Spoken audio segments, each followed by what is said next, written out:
அடுத்து சர்க்கரை உள்ளவர்கள் இதை செய்யலாமா? இந்த கேள்வி. சர்க்கரை உள்ளவர்கள் இதை செய்யலாம், ஃபாலோ பண்ணலாம். ஆனால் டைப் 1 டயபெட்டிஸ் ஃபாலோ பண்ண முடியாது. டைப் 2 டயபெட்டிஸ் இருக்கவங்க, மல்டிபிள் டோஸ் இன்சுலின் இருக்கிறவங்க ஃபாலோ பண்ணுறது கஷ்டம். உங்களுக்கு இன்சுலின் சுரப்பு இருக்குது, இன்சுலினோட அளவு கம்மியாக தான் எடுத்துகிட்ருக்கோம், இல்லை மாத்திரைகள் தான் எடுத்துகிட்ருக்கீங்க அப்படின்னா நிச்சயமாக அது செய்ய முடியும். ஆனால் நீங்கள் மருத்துவரை அணுகி எப்படி உங்கள் டோஸை அட்ஜஸ்ட் பண்ணிக்கணும் அப்படிங்கிறத தெரிஞ்சுக்கணும். ஏன்னா அந்த ஃபாஸ்டிங் டைமில் மெடிசின்ஸ் எடுத்துக்கிறதோட அளவை மாற்றி அமைச்சோம்னா தான் இது சாத்தியப்படும். இப்போ உதாரணத்துக்கு இப்போ ரம்ஜான் ஃபாஸ்டிங் ஸ்டார்ட் ஆகுது.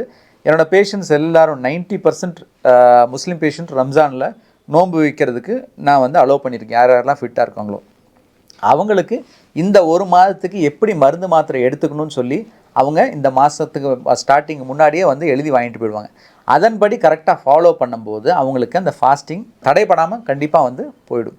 அதே போல் நீங்கள் இந்த ஃபாஸ்டிங் முறையை கையாளணும்னு நினச்சிங்கன்னா நிச்சயமாக மருத்துவரை அணுகி எந்த முறையை நீங்கள் ஃபாலோ பண்ண போகிறீங்க, எப்பப்பெல்லாம் உணவை எடுத்துக்க போகிறீங்கிறது தெளிவாக நீங்கள் வந்து தெளிவுபடுத்தி அதுக்கு தகுந்த மாதிரி மருந்து மாத்திரைகளை மாற்றி நீங்கள் பண்ணீங்க அப்படின்னா பயன் தரும். அது இல்லாமல் வழக்கமான மருந்து மாத்திரைகள் எடுத்துகிட்டு பண்ணிங்க அப்படின்னா லோ சுகர் ஆகிறதுக்குரிய ரிஸ்க் வந்து ரொம்ப ரொம்ப ஜாஸ்தி.